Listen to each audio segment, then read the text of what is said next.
ओम शांति।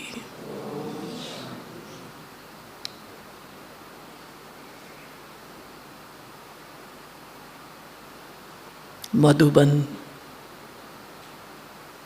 बाबा की कर्मस्थली, क्योंकि इससे पहले तो बाबा 14 बरस तो कराची में ही रहे, सब बहनें और बाबा। और फिर भारत आज़ाद हुआ 1947 में, और 50 में ये सब लोग भारतवर्ष में आए। आकर पहले सीधा आबू में ही रहे, लेकिन पहले तो अन्य एक दो स्थान वो ब्रिज कोठी वगैरह में रहे हैं। और ये पांडव भवन मुझे याद है, पहले जब हम बाबा को पत्र लिखते थे, एड्रेस लिखते थे, ये कोटा हाउस कहलाता था।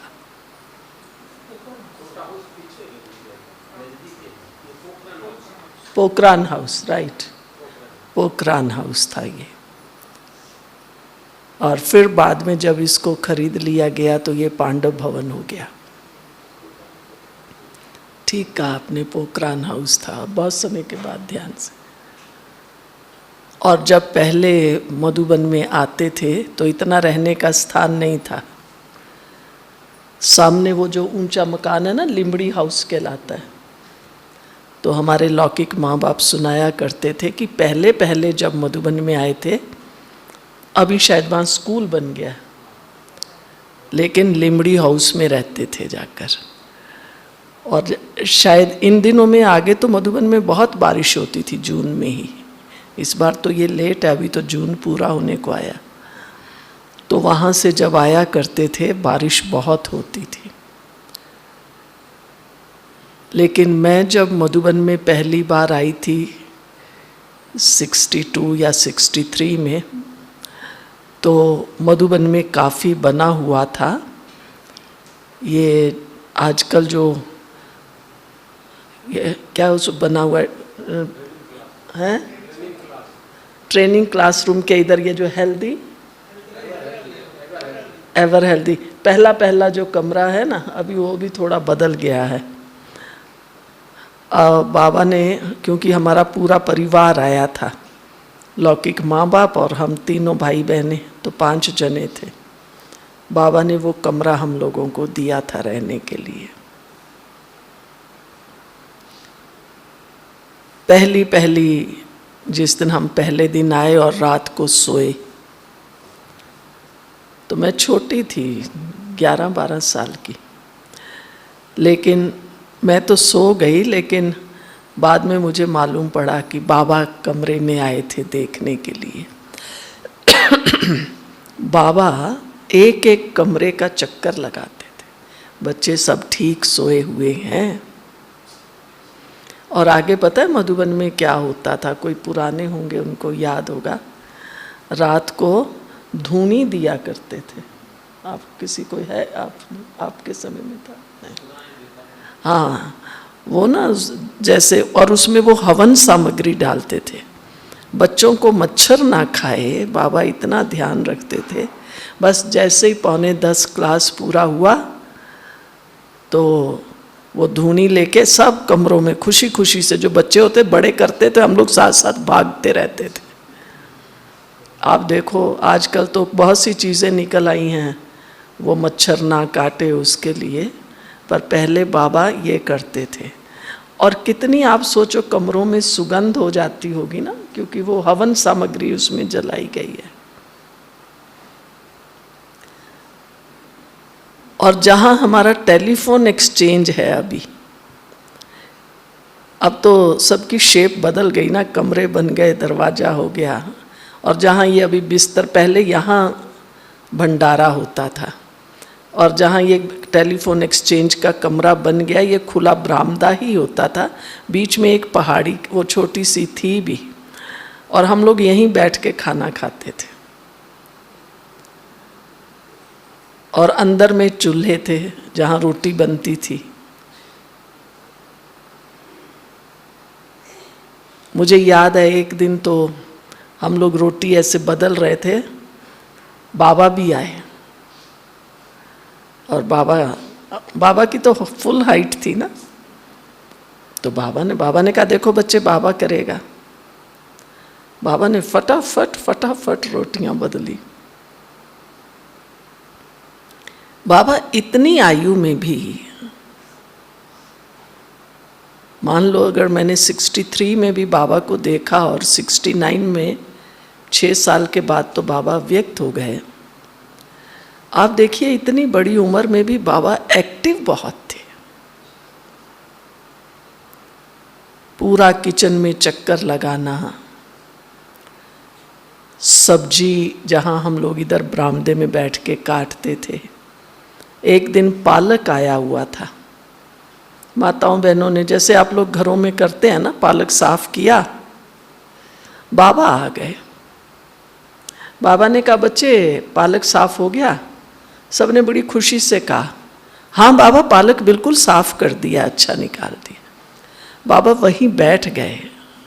बड़ी विचित्र बात है, माना जिसको बड़े लोग सब कचड़ा समझ रहे थे, बाबा ने उस कचड़े में भी इतना पालक निकाला।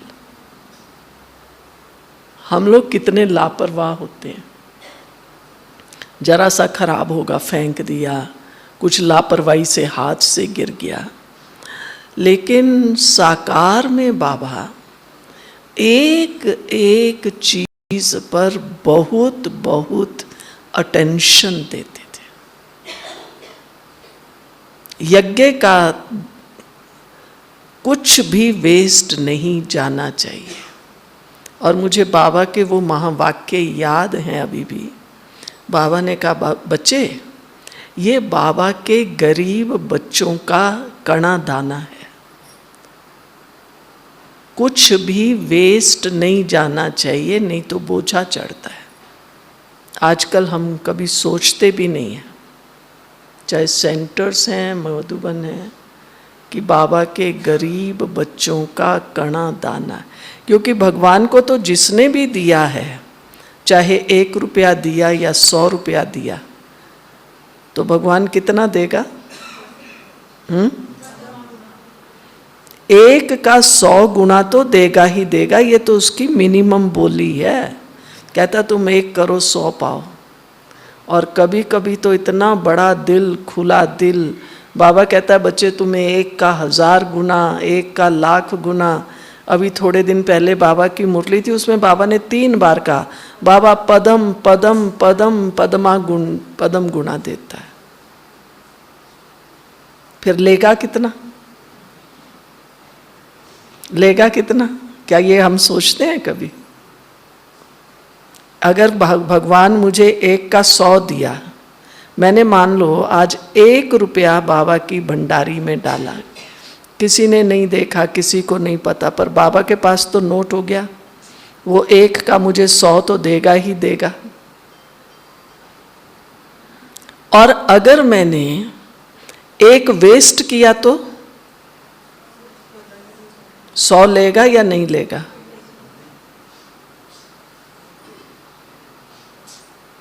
अगर हम बाबा के ब्राह्मण बच्चे इस बात के लिए खबरदार हो जाएं, फिर देखिए आप हमारी अवस्थाएं और हमारा योग क्या होगा। बाबा ने प्रैक्टिकल में, मैंने आपको बताया ना, जो पालक साफ करके कचड़ा समझ के माताओं बहनों ने रख दिया, हाँ बाबा साफ हो गया। बाबा ने खुद बैठ के अपने हाथ से इतनी पालक उसमें से निकाली जो हमने देखा। बाबा ने कहा बच्चे ये गरीब बच्चों की पाई पाई है।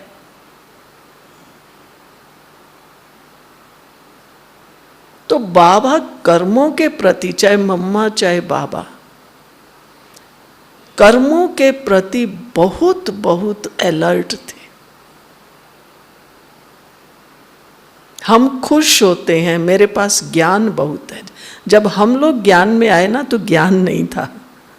रियलिटी में मैं बताऊं, आप सोचिए 263 में ही बाबा की एक पहली मुरली आई थी जिसमें बाबा ने कहा बच्चे पहले हम लोग क्या सुनाते थे, या हमें पहले 7 दिन का कोर्स ही नहीं था। पहली बात तो जब हम लोग ज्ञान में आए 59 में, फिर एक दिन बाबा ने कहा, बच्चे आत्मा इतनी बड़ी थोड़ी है। पहले हम लोग ऐसे ही कहते थे, आत्मा अंगुष्ठे आकार है। तो कई लोग जो ब्रह्मा कुमारी को क्रिटिसाइज करते थे या अगेंस्ट थे, वो लोग हंसा करते थे, ये ब्रह्मा कुमारियाँ अंगूठा पता नहीं क्यों दिखाती हैं। एक दिन बाबा की मुरली आई, बाबा ने कहा, बच्चे अगर इतनी बड़ी आत्मा यहाँ बैठ जाए तो यहाँ तो गोला हो जाएगा। तब तक तो हम लोगों ने सोचा भी नहीं था, सबको यही सुनाते थे, यही मानते थे, आत्मा अंगुष्ठे आकार है, यहाँ बैठती है भाई, यहाँ आत्मा। तो बाबा ने कहा, बच्चे अगर इतनी बड़ी आत्मा यहाँ बैठे तो यहाँ तो गोला हो जाएगा। बात तो सही थी। फिर बाबा ने कहा, बच्चे आत्मा इतनी बड़ी नहीं, आत्मा तो एकदम सूक्ष्म पॉइंट बिंदु है। और मम्मा को बाबा ने तो जहाँ तक जो मुझे याद आता है 62 63 में कहा, मम्मा को ये क्लैरिटी पहले से ही थी। और मम्मा को हमारी लौकिक माँ ने एक बार कहा, मम्मा आपसे मिलते हैं, आप चले जाते हैं तो हमें ना आपकी बहुत याद आती है। तो मम्मा ने कहा, बच्चे चमकीली माँ को याद करो। आप देखिए मम्मा बाबा का पुरुषार्थ और बच्चों को किधर ले जाते हैं। अगर कोई मुझे कहेगा ना, भाई बहन की, बहन जी हाँ हम आपको जानते हैं या आपकी याद आती, शायद हम बहुत खुश होंगे, हाँ मुझे इतने लोग जो हैं जानते हैं। मम्मा बाबा इन सब बातों से बहुत बहुत बहुत दूर थे। उस समय तो मुझे नहीं समझ आया होगा, लेकिन अब जब कभी वो बातें याद करते हैं तो महसूस करते हैं मम्मा बाबा इन बातों से कितना ऊपर थे। मम्मा को कोई कह दे, मम्मा आपकी बहुत याद आती है, मम्मा कहती थी चमकीली माँ को याद करो। और हम तो यही उलाने देने में सारा समय बिता देते। आप तो हमें कभी याद ही नहीं करते हैं, कहते हैं ना एक दूसरे को।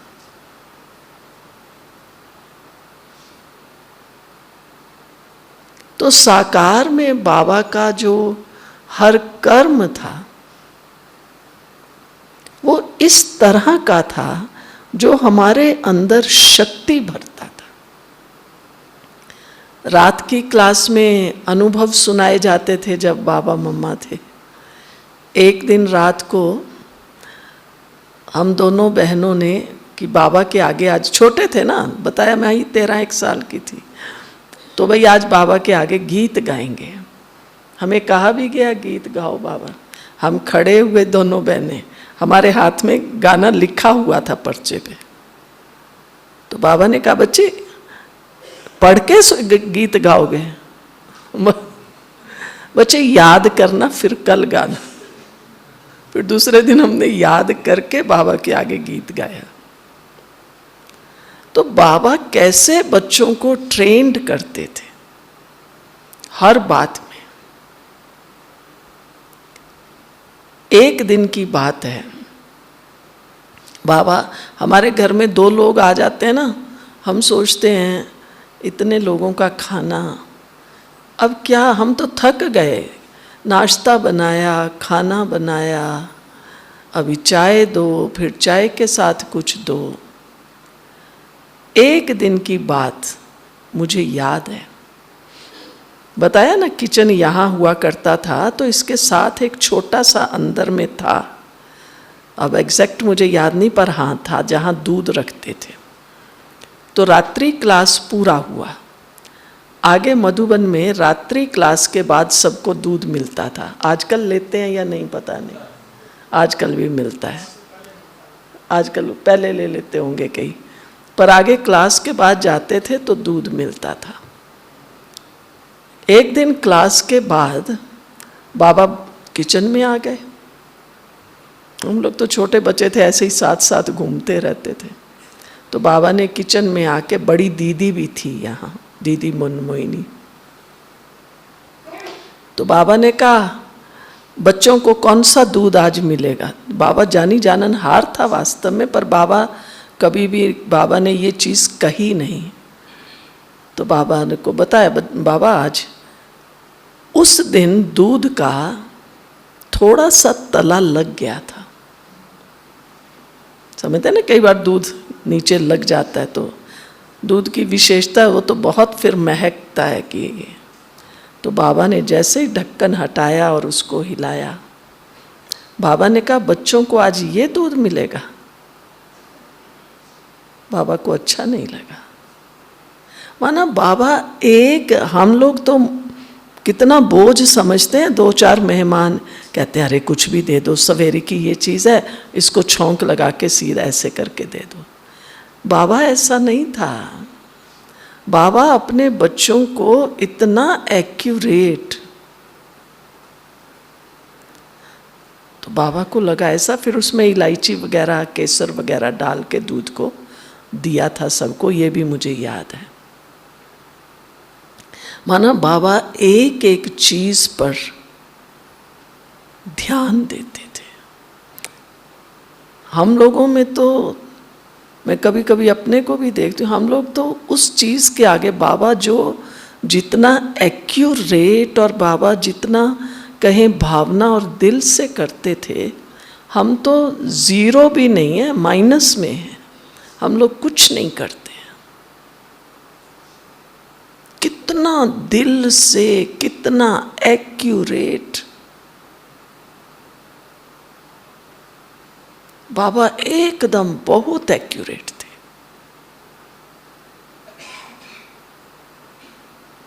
बाबा साकार में थे। बाबा ने देखा बच्चे आए हुए हैं, क्योंकि एक तो हमारा लौकिक परिवार था और 2 परिवार, 2 ही थे, 2 दिल्ली से थे परिवार। ऐसे हम लोग मुश्किल से 20-25 लोग थे। तो बाबा के मन में आया, बाबा ना बच्चों को आज आइसक्रीम खिलाएगा। आप सोचिए उस जमाने में कोई फ्रिज होते थे, कैसे बनी होगी आइसक्रीम। बड़े बड़े ना हमारे यहाँ वो पतीले होते थे, अभी भी होंगे दूध वाले, वो दूसरे तरीके के, ऐसे थोड़े मुड़े हुए होते हैं वो, उनमें बर्फ डाली गई और छोटी छोटी डिब्बियाँ, उसमें स्पेशली मेरे को अभी भी ध्यान में है, आगे पाउडर की भी ऐसे गोल छोटी डिब्बियाँ होती थी। सब साफ करके उनमें दूध डाल के, पतीले में बर्फ डाल के, और उस पतीले को यूं यूं यूं यूं घुमाते रहे और आइसक्रीम बन गई। बाबा ने बच्चों को आइसक्रीम खिलाई। और हम तो क्या कहेंगे, घर में 2 लोग आए हैं, चलो इनकी थोड़ी खातरी हो जाए, मेहमान नवाजी हो जाए। भाई बाज़ार जाओगे 2 किलो आइसक्रीम पकड़ लाना। सबके घरों में फ्रिज हैं, फ्रिज में जमाने में भी हमें जोर आता है। मेहमान आए हैं, ज़रा 2 वैरायटी आइसक्रीम ले आना। मतलब कहने का है बाबा इतना एक्यूरेट। और जो करता था, मैंने ये देखा बाबा ने जो किया ना, वो बहुत बहुत दिल से किया। और बाबा बच्चों को परखता भी बहुत था। पहले दिन जब हम यहाँ पहुँचे तो यही जो छोटा हॉल है, हिस्ट्री हॉल, यहाँ शाम के समय बाबा मिले थे सब बच्चों को। तो बाबा जब मिलते थे ना तो गद्दी पर नहीं बैठते थे, ऐसा नीचे एकदम। अब आप देखिए कि इतनी एज का एक बुजुर्ग व्यक्ति और एकदम बच्चों की तरह आके बाबा बैठ गए, आलती पालती लगा के, टांग पर टांग चढ़ा के। फिर बाबा ने पहले थोड़ा पूछा बच्चों को, फिर पार्टी जैसे जैसे थी, दिल्ली वाले पहले मिले और मिले, लास्ट में हम लोगों का परिवार मिला। तो बाबा कोई ना कोई बात हर एक से करते ही थे। अब देख लीजिए, मैं तो वही थी 12-13 साल की, तो जैसे सब मिल लिए, फिर हमारे लौकिक माँ बाप मिले, फिर मेरी बारी आई, मैं बाबा के आगे बैठी। हम उन दिनों में करनाल में रहते थे और मनोहर दादी जी करनाल में रहते थे। तो हम लोग तो जब आए तो केवल परिवार ही था, कोई हमारे साथ और नहीं था। पर मनोहर दादी जी ने मुझे भी करनाल से बहुत पढ़ा के भेजा था। बाबा पूछेगा तुम्हारे कितने बाप हैं, आत्मा कहाँ रहती है, खूब ये सब पाठ पढ़ा के भेजे थे। मैं भी बाबा के आगे बैठी, बाबा ने दृष्टि दी। और दृष्टि देते बाबा ने पूछा, अब देखिए क्या प्रश्न पूछा होगा, बच्ची पहले कभी मिली हो? 11-12 साल के बच्चे से बाबा ने ये पूछा। तो मैं पहले यूं देखती रही, फिर दोबारा बोला बाबा ने, बच्ची पहले कभी मिली हो? तो मैंने कहा हाँ बाबा, कल्प पहले। फिर बाबा की मैं गोद में गई। पर आप कहेंगे ये प्रश्न क्यों पूछा? जब मैं छोटी थी तो जैसे बच्चे होते हैं ना, कई बार बैठे रहते हैं, खेलते हैं, कभी यूं देखते रहते हैं, तो ज्ञान तो बुद्धि में सारा आ गया था। लेकिन मैं ये बहुत सोचती थी, बाबा कहता है हूबहू रिपीट होता है। अच्छा फिर क्या होगा? ये मकान सारे गिर जाएंगे, फिर ये बनेंगे। बाल बुद्धि थी ना, अच्छा ये पड़ोस का मकान, इसमें फर्स्ट फ्लोर, ये भी गिर जाएगा, फिर ये ऐसी ऐसी बातें मैं सोचती थी बहुत। अब जब मैं बाबा के सामने आई और बाबा ने मेरे से यही पूछा, बच्ची पहले तुम कभी मिली हो? अब पहले तो मैं चुप रही, एक बार पूछा, दोबारा बाबा से ने पूछा, तो मैंने कहा हाँ बाबा, कल्प पहले। तो वो जो मेरा प्रश्न था वो बाबा ने क्या कर दिया, मुझे वो स्मृति दिलाई। क्या किया वो तो अब बाबा जाने। लेकिन उस दिन के बाद मेरे अंदर कभी ये प्रश्न नहीं आया कि ये हूबहू ड्रामा कैसे रिपीट होगा। मैं बहुत सोचती थी। उसके बाद तो हम लोग बड़े भी हो गए, यज्ञ में रहने लग गए, कई लोगों को कोर्स कराया, तो कभी किसी ने मेरे से ये प्रश्न नहीं पूछा, और जब पूछा भी होगा तो उसको सेटिस्फाई भी किया कि ये सृष्टि कैसे हूबहू रिपीट होती है। तो बाबा ने जैसे एक अनुभव उस समय मेरे अंदर, मैं तो यही कहूँगी, ये शक्ति भर दी, ये अनुभव भर दिया, ये सृष्टि कैसे हूबहू रिपीट होती है। तो क्या कहें, बाबा जानी जानन है, हार है या नहीं है? मेरे को तो बहुत से अनुभव हैं साकार के ही। बाबा जानी जानन हार है और जानी जानन हार था। नहीं तो एक बच्चे से क्या मतलब है ये प्रश्न का? कुछ नहीं। जैसे आजकल बरसात हो रही है ना, मैंने बताया हम जब आए थे बरसातों के दिन थे, सूर्य ही नहीं निकलता था।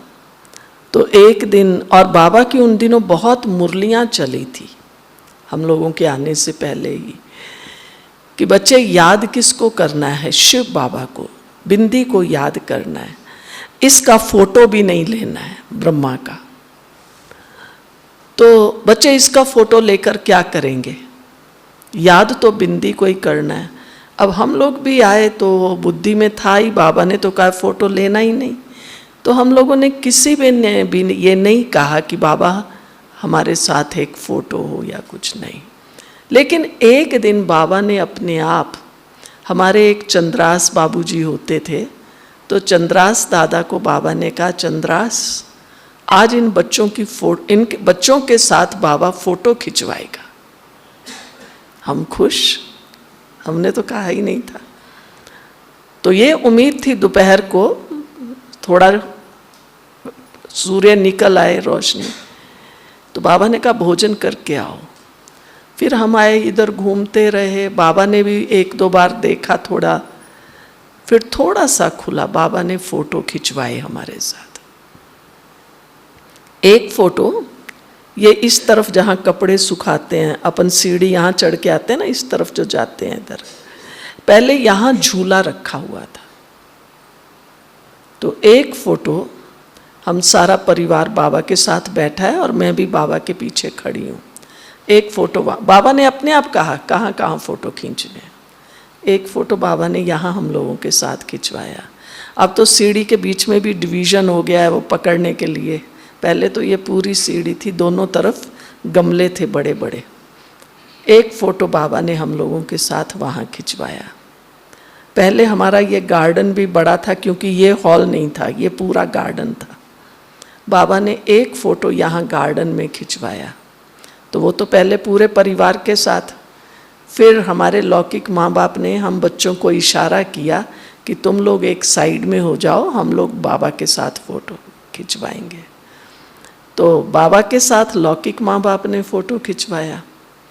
जब वो हो गया तो बाबा ने उनको कहा अब आप एक साइड हो जाओ, बाबा बच्चों के साथ। मुझे वो दृश्य तो बहुत याद आता है। उस समय तो हमें कुछ फील नहीं हुआ होगा, लेकिन अब मैं कभी कभी सोचती हूँ कि शायद इतनी जल्दी बाबा व्यक्त हो गए, हम दोबारा मिलते ना मिलते, और हमारे मन में रह जाता हम बाबा से मिले थे, हमारा फ़ोटो होता। बाबा ने उनको साइड में करके हम तीनों बच्चों के साथ बाबा ने फ़ोटो खिंचवाया। तो बाबा के अंदर विशालता और बाबा के आगे अंदर वो परख शक्ति जबरदस्त थी। हर एक बच्चे के मन की भावना बाबा समझते थे। बहुत बातें हैं, लेकिन एक बात मेरे को अभी जो याद आ रही है वो मैं आपके साथ शेयर करना चाहती हूँ। हमारी कुंज दादी, मैं कुंज दादी के साथ पटना में काफ़ी समय रही, तो कुंज दादी सुनाया करती थी। एक बार कोई आया होगा अच्छा व्यक्ति कोर्स करने के लिए यहाँ मधुबन में, तो बाबा ने कुंज दादी को कहा, कुंज दादी हमारी अपने समय की बहुत अच्छी स्पीकर, बहुत अच्छी ज्ञानी तू आत्मा, योगी तू आत्मा। तो बाबा ने कुंज दादी को कहा कोर्स कराना। कोर्स कराया, 7 दिन पूरा हुआ। उस व्यक्ति को बताया कैसे शिव बाबा ब्रह्मा द्वारा ज्ञान दे रहा है।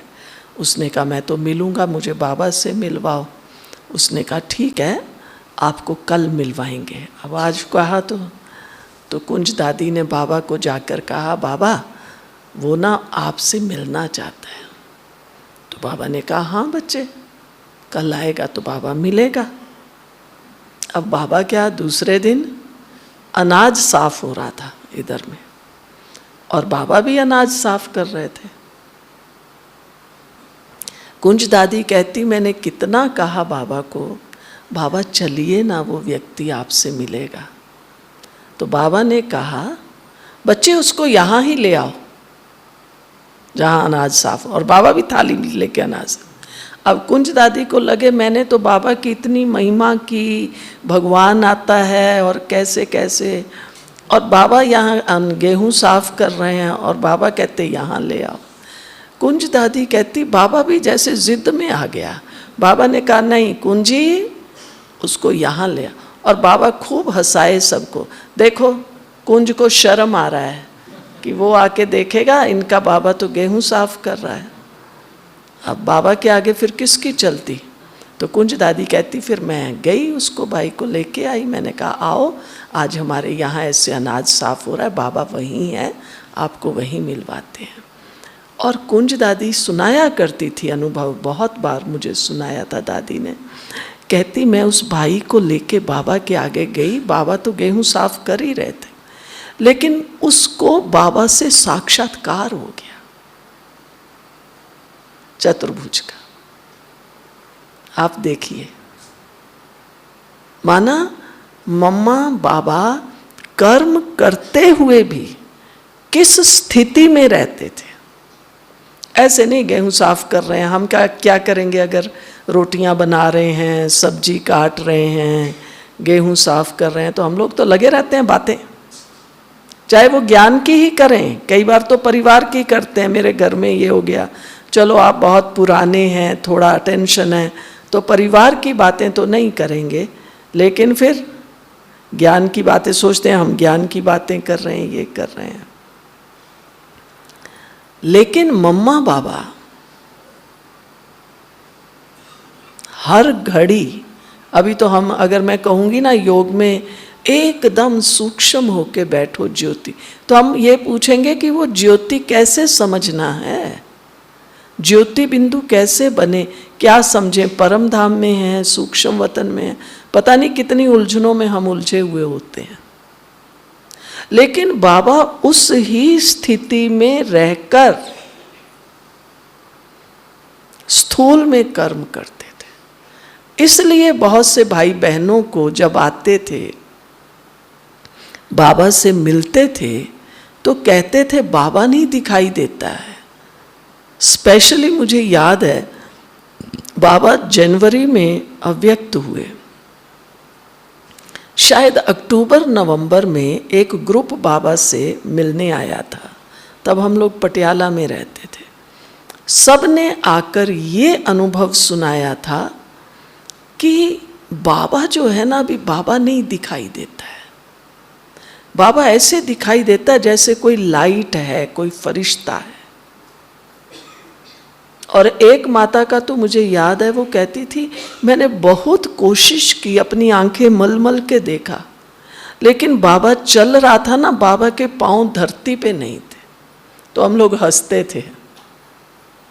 उस समय शायद मैं 9th 10th में पढ़ती थी कि ऐसा कभी होता है क्या, ये माता को पता नहीं क्या दिखाई दिया। लेकिन सचमुच बाबा ने अंदर में अपनी अवस्था ऐसी बनाई हुई थी कि जैसे बाबा यहाँ है ही नहीं। बहुतों को ये अनुभव, ये साक्षात्कार बाबा से हुआ है। बाबा यहाँ नहीं है, बाबा कहीं और है। तो मम्मा बाबा का जो पुरुषार्थ रहा,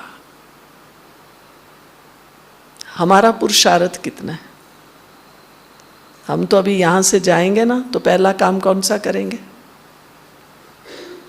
कौन सा करेंगे?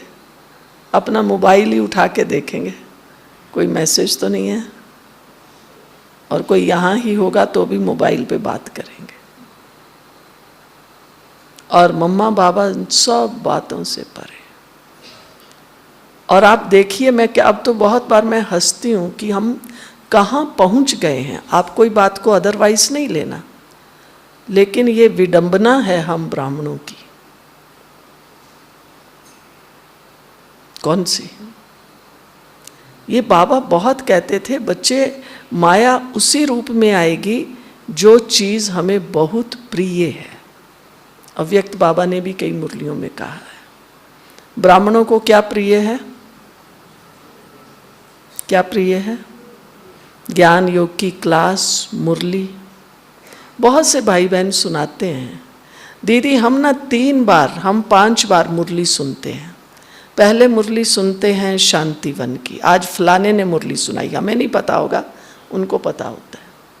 आज हमने मधुबन की मुरली, फिर मधुबन की मुरली सुनी। कौन सुना रहा था वो उसका नाम बताएंगे। फिर हमने दीदी आपकी मुरली सुनी, तो मैं तो पहले ही कह देती हूँ भाई मेरी मुरली नहीं, बाबा की मुरली है।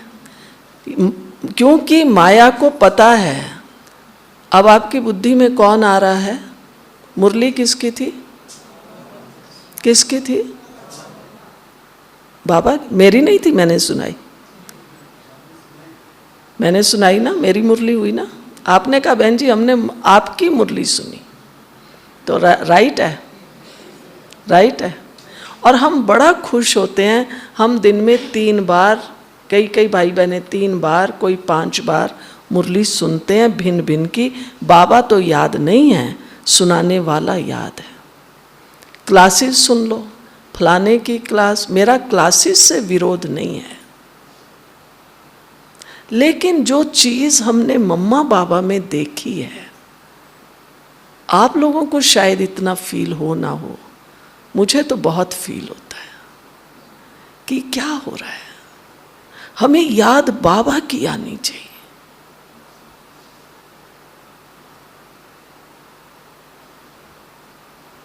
मम्मा को कितनी क्लैरिटी थी, जब तक ब्रह्मा बाबा द्वारा शिव बाबा ने कहा भी नहीं कि बाबा ज्योति बिंदु है, मम्मा को क्लैरिटी थी कि बाबा एक बिंदी है, पॉइंट ऑफ लाइट है, चमकीली माँ है। और हमारे आगे अभी ज्ञान सारा क्लियर है। ज्ञान की कोई बात भी हो सकता है मेरे को जवाब देना ना आए या मुझे क्लैरिटी ना हो, कोई दूसरा तीसरा भाई बहन आपको जवाब जरूर दे देगा। अभी ज्ञान की गहराई भाई बहनों के पास बहुत है। हो सकता है कई बातों में मेरे से ज्यादा आपके अंदर क्लैरिटी हो, लेकिन वो जो बात अनुभव की है, स्वरूप बनने की है, उसमें हम बहुत पीछे हैं, बहुत पीछे हैं।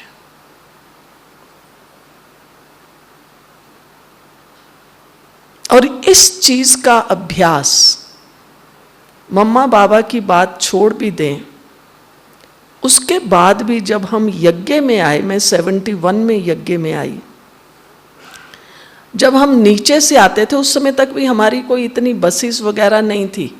भूरी दादी हमें गवर्नमेंट की बस में ही लेके आया करती थी। तो बस चलने हम लोग बैठ गए, सामान रख दिया, फिर भूरी दादी थी एक हमारी जो हमें रिसीव करती थी, अभी जैसे भाई रिसीव करते हैं। उसके बाद एक इतना लंबा पन्ना होता था जिस पर डायरेक्शन लिखे होते थे, 8-10 जो पहले दादी सुनाती थी। उसमें क्या डायरेक्शन होता था? बड़ी दीदी डायरेक्शन दे के भेजती थी, मधुबन में आजकल साइलेंस का वातावरण है, एकदम सूक्ष्म वतन बना हुआ है, आप भी आएंगे तो एकदम साइलेंस में रहेंगे, साइलेंस में हर कर्म करेंगे। हमें ये नीचे से मेंटली इतना प्रिपेयर करके फिर ऊपर लाया जाता था।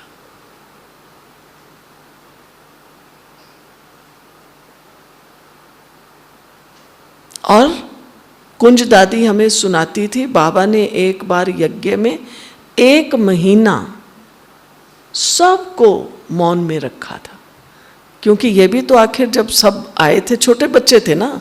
मनोहर दादी सुनाया करती थी, मैं 8-10 साल की थी, कई तो उससे भी छोटे थे, 5-6 साल के, और कोई कोई तो ऐसे भी थे जिनको माँ 1 साल का भी लेके आई। तो आखिर तो 10 साल बाद ये बड़े होंगे ना, 8 साल वाला 18 साल का हो गया, तो नेचुरली ये बच्चे तो बच्चे ही होते हैं ना, तो कितना बोलते होंगे। तो बाबा को लगता था ये बच्चे कितना बोलते हैं। कुंज दादी कहती, बाबा ने एक बार कहा सब साइलेंस में रहो, कराची में। बोली हम 1 महीना सब साइलेंस में। अब थे छोटे छोटे, और बाबा रोज देखता था जब आप साइलेंस में रहेंगे, क्योंकि जब हम बोलते हैं तो हमारा चेहरा कुछ और होता है, इसमें हर तरह का एक्सप्रेशन आता है, अच्छा बुरा, पॉजिटिव नेगेटिव सब आता है। और जब आप साइलेंट होते हैं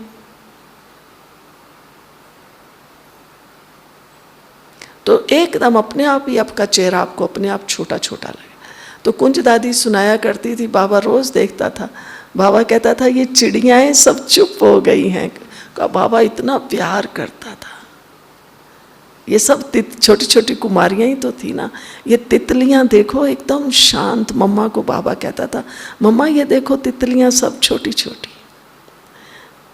तो आप ये देखिए। और एक बाबा की अव्यक्त मुरली है, मुझे साल तो याद नहीं है, लेकिन अगर आप मनोबल वाली किताब पढ़ेंगे तो उसमें शायद 253 या समथिंग ऐसा पेज नंबर है, या 352 है, जिसमें बाबा का बहुत से महावाक्य लिखे हुए हैं। उसमें बाबा ने कहा है कि उसमें डेट भी होगी मुरली की, कि अगर अच्छा पुरुषार्थ करना चाहते हैं 1 मास मौन में रहो। कौन कौन रहेगा? बहुत अच्छी बात है, ताली बजा लो इतनों ने हाथ। अभी आपने हाथ उठाया है, आप अपने को जानते हैं। ऐसे नहीं अभी तो हम 2 दिन बाद 10 दिन बाद चले जाएंगे, घर जाके कैसे रहेंगे। कोई आप 1 महीना यहाँ तो नहीं रहेंगे ना, लेकिन जितने दिन आप यहाँ हैं यहाँ से ही शुरू कीजिए। 1 महीना मौन में रहिए। आप ले लेना, मनोबल वाली किताब लिटरेचर में मिलती है, निकालना लास्ट का। मुझे अभी क्योंकि बहुत दिन हो गए पढ़े हुए, 252 या 352 ऐसे है, उसमें है, आप निकाल के देखना। उसमें बाबा ने कहा है 1 मास मौन में रहो। तो आगे मम्मा बाबा दादियाँ यज्ञ में ये पुरुषार्थ खूब हुआ है। आजकल तो मौन पर कोई हमारा किसी का भी अटेंशन नहीं, कितना हम बातें करते हैं। वास्तव में जो बाबा ने हमें योग सिखाया है वो सिखाया ही साइलेंस है। फिर हम क्या कहते हैं, संकल्प बहुत चलते हैं। योग में बैठते हैं ना दीदी, तो बहुत सी बातें वो तो आएंगी, आप इतना बोलते हैं तो मम्मा बाबा के अव्यक्त होने के बाद दीदी दादियों ने हमें बहुत बहुत मौन का अभ्यास करवाया है। हम लोग तो खुद भी, अभी भी हमारे सेंटर्स पर नवरात्रे आते हैं ना, चैत्र मास के, दिवाली दशहरे से पहले, हमारी तो बहुत बहनें, हम लोग भी 1 हफ्ता कंप्लीट मौन, बस हल्का खाना, कोई तो खाना ही नहीं खाते हैं, खाली फल खाया, छुट्टी, और मौन, बिल्कुल नहीं बोलना। आप देखिए आपको क्या अनुभव होंगे, करके देखिए। और फिर नवरात्रों के लास्ट में जब हम बाबा को भोग लगाते हैं और लोग पूजन, उस समय जब खड़े होके उस समय साक्षात्कार एकदम सबको कितना अच्छा लगता है। और जब हम मौन में रहते हैं तो जो बाबा हमें कहता है ना, बच्चे 8 घंटा योग करो, हमारा 8 घंटा 10 घंटा योग ही तब होता है मौन में, है ना। तो बैठ के भी होता है 5-6 घंटा, चलेंगे फिरेंगे काम भी करेंगे तो बुद्धि कहाँ जाएगी, कुछ बोलना ही नहीं है।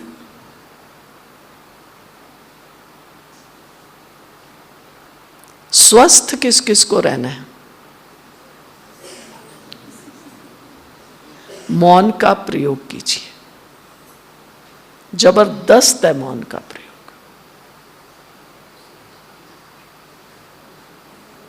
एक हफ्ते से शुरू कीजिए, चाहे मुझे ये सप्ताह बस मौन में ही रहना है, ये 15 दिन मौन में ही रहना, करके देखिए। ये मत सोचो घरों में कैसे होगा, वो बच्चे सुनते नहीं हैं, बहू मानती नहीं है। वो क्यों मानेंगे, आप बाबा की मानते हो? अपने से पूछो, आप बाबा की मानते हो? बाबा कहता है साइलेंस में रहो, बाबा कहता है मुझे याद करो, तो हम 10 बहाने सुनाते हैं, तो आपके बच्चे भी सुनाएंगे।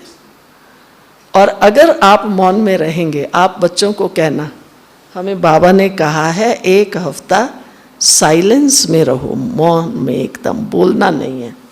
आप देखना आपके बच्चे आपके आगे पीछे घूमेंगे, कहेंगे अरे देख लेना, माँ तो मौनी देवता है, उसने कुछ खाया कि नहीं खाया। आपकी बहुएं भी आपके आगे पीछे घूमेंगी। आप करके देखिए।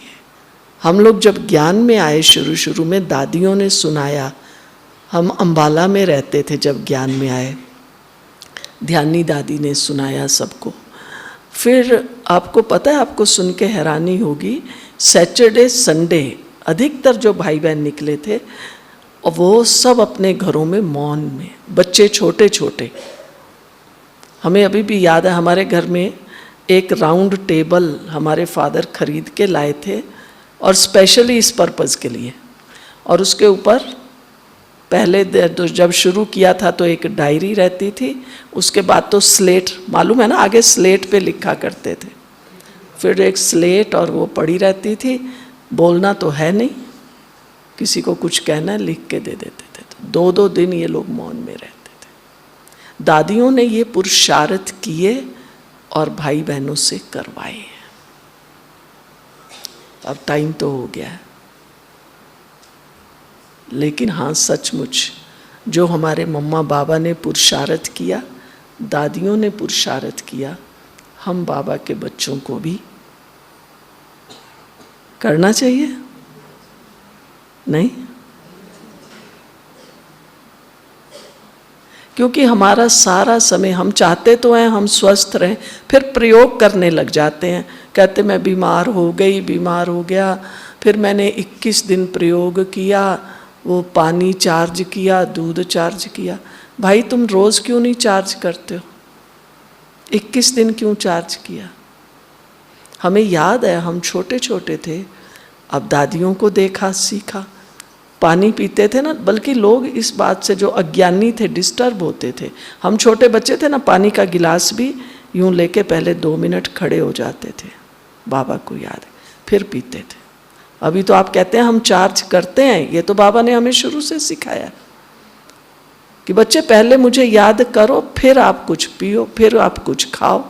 लेकिन हम खाते भी कैसे हैं? थाली लिया, आजा भाई, अरे तू यहाँ आजा मेरे साथ माता देखो कितनी जोर से, यही करते हैं। बाबा को तो याद ही नहीं करते हैं, याद नहीं करते, आजा तू भी यहाँ, अरे यहाँ इकट्ठे बैठ के खाएंगे, बातें करें। आगे ऐसे नहीं था, लिया अपना खाना, योग में बैठे, फिर खाया। अब हमने सब वो छोड़ दिया, अब हम ढूंढते फिरते हैं 11 दिन, 21 दिन, 1 महीना, 2 महीना। इसलिए बाबा के मीठे बच्चों, प्रिय भाइयों बहनों, हमें रोज हर चीज़ बाबा को याद करके ही खानी है। और एक बाबा की मुरली थी साकार में, अब मुझे तारीख नहीं याद, फिर कभी आ जाएगी रिवीजन में, काफ़ी साल हो गए। बाबा ने कहा था, बच्चे रात को सोने से पहले क्या करो?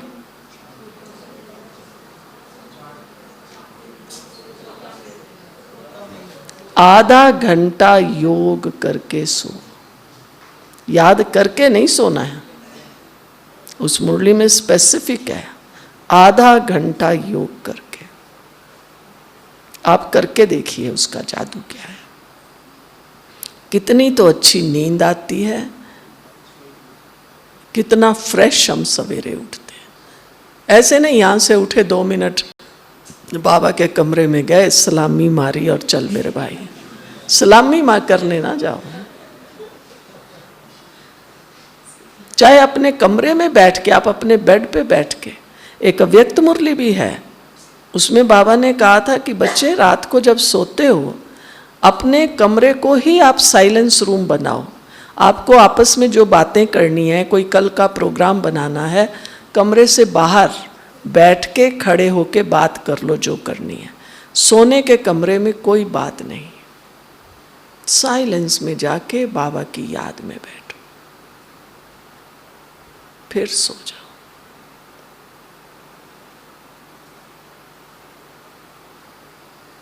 तो मैं समझती हूँ ये प्रयोग नहीं, ये हमारा लाइफस्टाइल हो। हमें रोज आधा घंटा बाबा को याद करना है, फिर सोना है। ठीक है, तो चलें बाबा की याद में 2 मिनट।